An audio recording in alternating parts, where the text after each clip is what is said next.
noches para todos. Mi grupo está conformado por Mayra Camila Zuleta Gómez, por Verónica Pedraza y quien les habla, Yurley Xiomara Arias.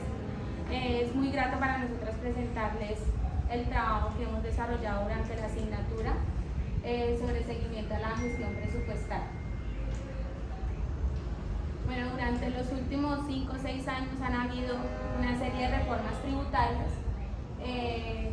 Una de ellas es la Ley 1819 del 2016, que fue emitida por el Congreso de la República durante el periodo de Juan Manuel Santos, cuando el ministro de Hacienda era Mauricio Cárdenas. En esta reforma se establece el impuesto sobre la renta para las personas naturales y se establece un sistema celular de impuesto. Estas cédulas se llaman rentas laborales, rentas de capital, rentas no laborales y rentas de pensiones y dividendos. Adicional a eso, también se exonera del pago de aportes para fiscales, Sena, Bienestar Familiar y el régimen contributivo de salud a empleadores que tengan que sus ingresos sean menos de 10 salarios mínimos legales vigentes. Adicional a eso, la otra condición pueden ser personas naturales, jurídicas o sociedades. Deben ser más de 3 trabajadores. Quienes tengan 2 trabajadores a cargo deben seguir pagando estos aportes. Adicional a esto, se le incrementó la tarifa, el porcentaje al IVA. Estábamos en un IVA del 16% y se aumentó al 19%.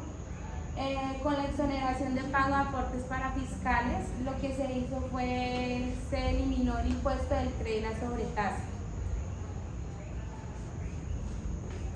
Buenas noches. La ley 1943 de financiamiento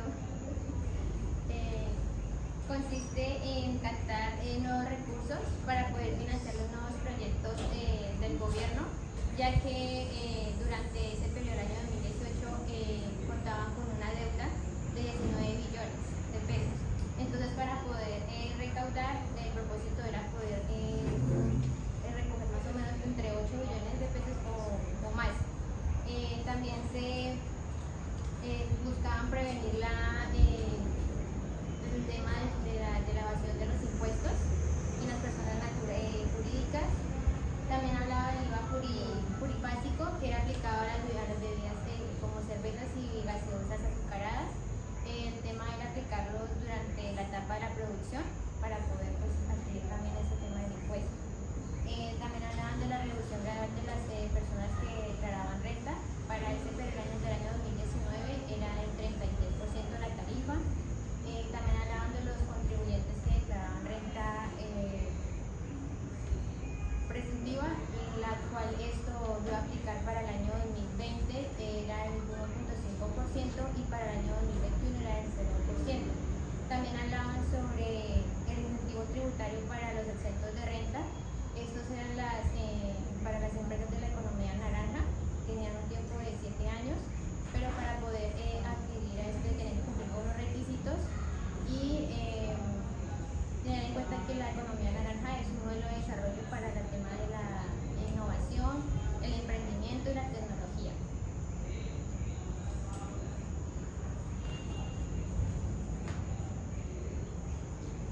La ley 2010 del 2019 o la ley de crecimiento económico, esta creó el impuesto de normalización tributaria como un impuesto complementario al impuesto sobre la renta y al patrimonio.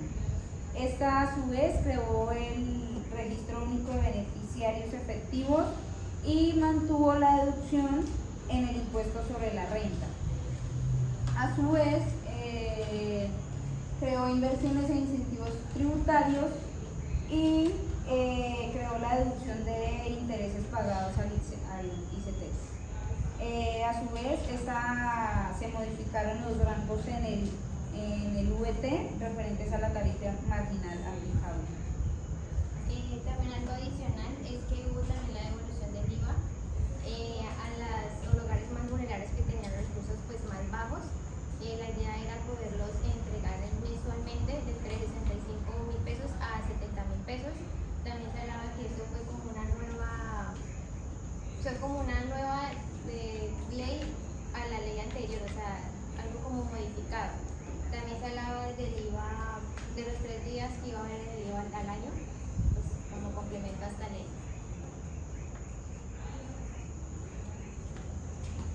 Para el 2021, la ley 2155 o ley de inversión social se mantuvo los 3 días sin IVA, se le aumentó un 5% al impuesto sobre las rentas para las personas jurídicas. Todas estas reformas siempre buscan disminuir la evasión de impuestos. Esta ley también fue emitida el 14 de septiembre.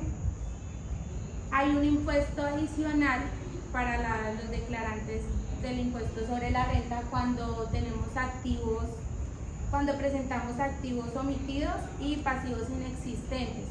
Entonces la tarifa es del 17%, es decir que cuando nosotros reportamos deudas que no tenemos dentro de la declaración de renta, o como activos omitimos activos que tenemos y no los presentamos dentro de esta declaración.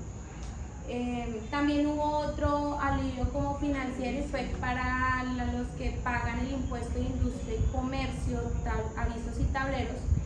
Se estaba haciendo una deducción deducible del 50%, para esta ley ya se estableció deducción del 100%. Hubo extensión del IVA también para todo el área del servicio hotelero y turístico, esto para poder promover el turismo. Y algo adicional a eso también fue que la misma reforma habla sobre una forma de recaudar dineros, eran los infractores de tránsito pagaran del 50 al 80% del capital de la deuda que tenían. Eso fue otra parte que se estableció en la reforma.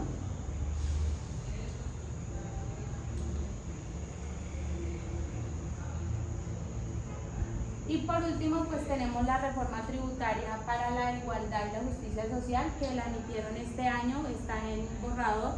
Esto lo emitieron pues tan pronto el presidente Gustavo Petro subió al mandato. En esta, que se busca reducir los beneficios tributarios para las personas que tienen ingresos altos y a algunas empresas de las zonas francas. El impuesto al patrimonio vuelve, y en este caso las personas que tengan ingresos por más de 3.000 millones de pesos en adelante tienen un impuesto del 1%, y los de 5.000 millones en adelante serían grabados al 2%. Lo mismo lo de las ganancias ocasionales, incrementan el porcentaje del 10 al 20. Esta reforma busca recolectar 25 billones de pesos para el 2023. Tiene un impuesto saludable, que es establecer impuestos a las bebidas azucaradas, a los alimentos ultraprocesados, a los plásticos de un solo uso. En el caso de las bebidas azucaradas sería por cada 100 mililitros de azúcar se va a establecer cierto porcentaje de pago de impuestos. Y en cuanto a los snacks y todo lo que son paquetes, el 10% sobre el valor del producto. Todas buscan establecer mecanismos de disminución de evasión de impuestos y recaudación de dinero.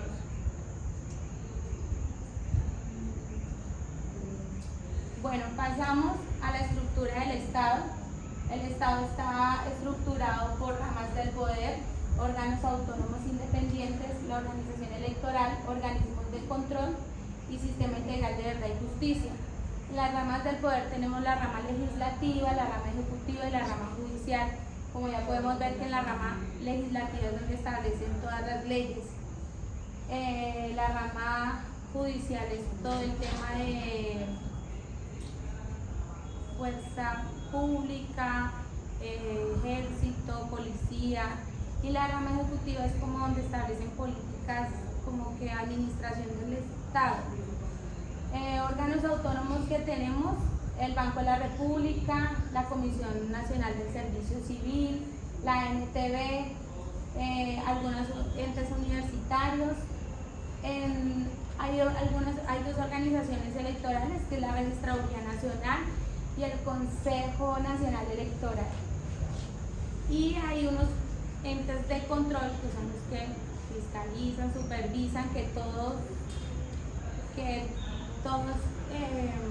funcionen a cabalidad, y como son la Contraloría General de la Nación, la Auditoría General de la República, el Ministerio Público. Ya voy con los organismos de control, que la Contraloría General de la República, la Auditoría General de la República, el Ministerio Público, el Fondo de Bienestar Social de la Contraloría General de la Nación, la Procuraduría General de la Nación, el Instituto de Estudios del Ministerio Público y la Defensoría del Pueblo. Estos son organismos de control a los que la Constitución Política les confía sus funciones relacionadas con el control disciplinario. Cabe resaltar que estas no están vinculadas a las ramas del poder público. La Contraloría General de la República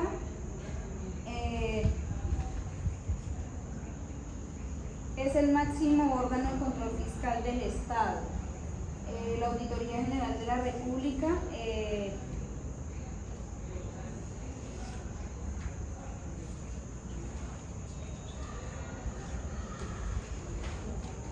es un organismo de vigilancia de la gestión fiscal, dotado de autonomía jurídica, contractual y presupuestal. El Ministerio Público es un organismo autónomo de control integrado por la Procuraduría General de la República y la Defensoría del Pueblo.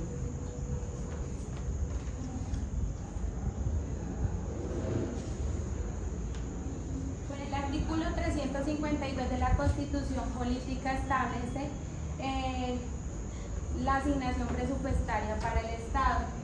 Nosotros hay una imagen donde se hizo la asignación para la vigencia del año 2022 y establecen asignaciones para gasto de funcionamiento, servicio de la deuda e inversión, y ahí podemos darnos cuenta que es mayor el valor para lo que son gastos de funcionamiento. El Congreso argumentará y expedirá pues la asignación presupuestaria dentro de los 3 primeros meses de cada legislatura, es decir, tan pronto sube al cargo el presidente.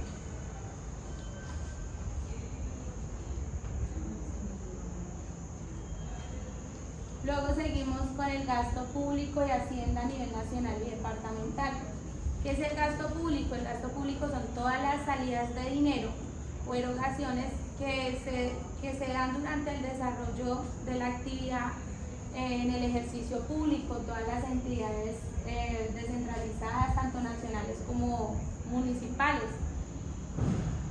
Los componentes del gasto público están distribuidos por gastos de funcionamiento, que en ellos está todo el tema de gasto de personal, gastos generales, transferencias, gastos de operación. Hay un presupuesto de servicio a la deuda donde están todos los gastos por deuda externa y deuda interna. La deuda externa es todo lo que le debemos a entidades extranjeras, y la deuda interna son las que recibimos de acreedores del país. Hay gastos por inversión, que son todos los gastos para la producción, adquisición, reposición o ampliación de activos, cuya vida útil exceda el ejercicio anual, destinados a la elaboración de bienes y prestaciones de servicio. Y hay gastos públicos de capital, que son todos los activos que se adquieren, fijos e intangibles, incluyendo tierras y edificios, pero se exceptúan digamos que los terrenos o lo que sea para uso militar. Estos gastos representan un incremento directo del patrimonio público.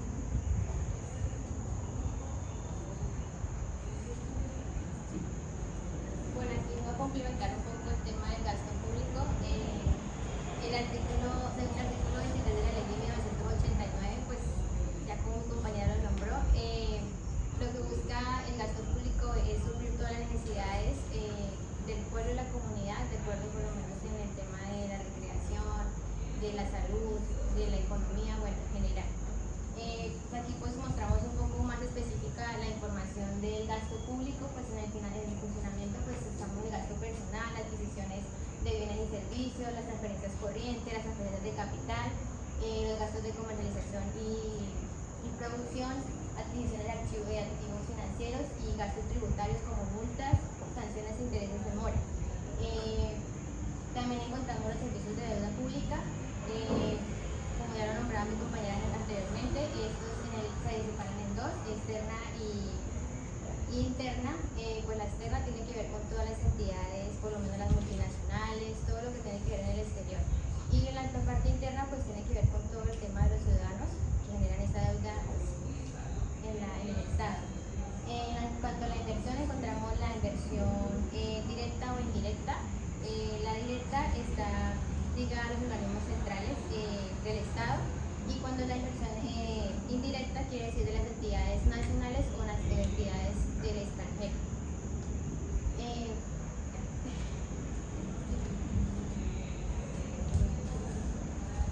Bueno, esto lo hablamos en clase, los límites del gasto para las entidades territoriales se establecen en la Ley 617 del 2000, donde se dan unas categorizaciones a nivel departamental y municipal, todas dependiendo de los ingresos y de los ingresos de libre inversión y del número de habitantes. Tenemos estas categorías. En la categoría departamental está categoría especial, primera categoría, segunda, tercera y cuarta. Y en la de distritos y municipios tenemos categoría especial, primera, segunda, tercera, cuarta, quinta y sexta.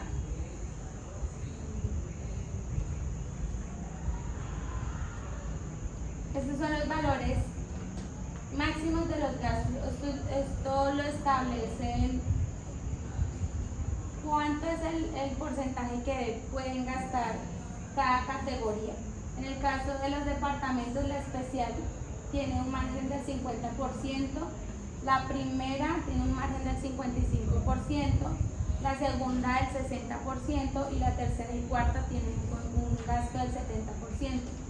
Esto es durante cada vigencia fiscal. Los gastos no podrán superar como proporción de sus ingresos corrientes de libre destinación.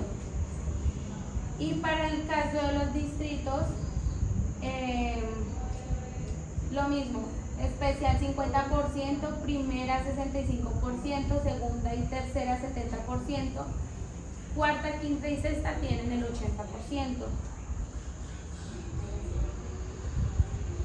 En el balance del sector público descentralizado, tiene como, pues, en tal consiste en el resultado del déficit y el superávit que se recauda de la diferencia entre los ingresos y los gastos de los sectores que implementen las políticas del gobierno central.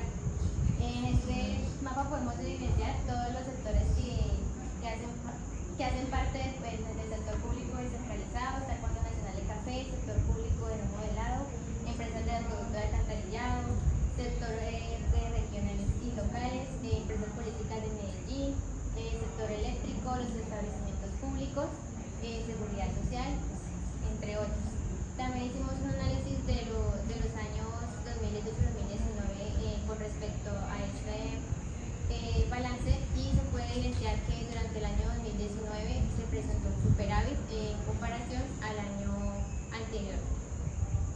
Para ese tiempo, para ese resultado, el PIB era del 0.5% y el superávit estuvo en 5.287 millones de pesos.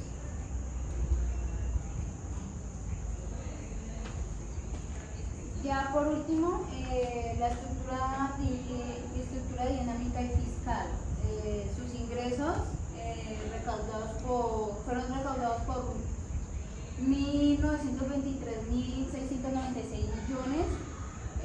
La adición de recursos fueron 117.414 millones, para un total de 2.041.110 millones. Esta composición está basada en ingresos propios, que son los tributarios y no tributarios, que tienen un 55%, las transferencias, que son un 34%, y los ingresos de capital del 11%. Sus gastos fueron 2.242.762 millones, y su composición fue así: 74% para la inversión, el 13% para funcionamiento y el 13% a servicio de deuda. Ya como último está la deuda pública, que su saldo fue de 1.536.306 millones. Y bueno, Por último, para el departamento hay una firma que se llama, Fisdati de Colombia, y es una entidad que evalúa el comportamiento financiero de las entidades, de las empresas. Al departamento de Antioquia le dio una calificación AAA y F1, que son unas calificaciones altas, y en esto dice que eso tiene una perspectiva estable.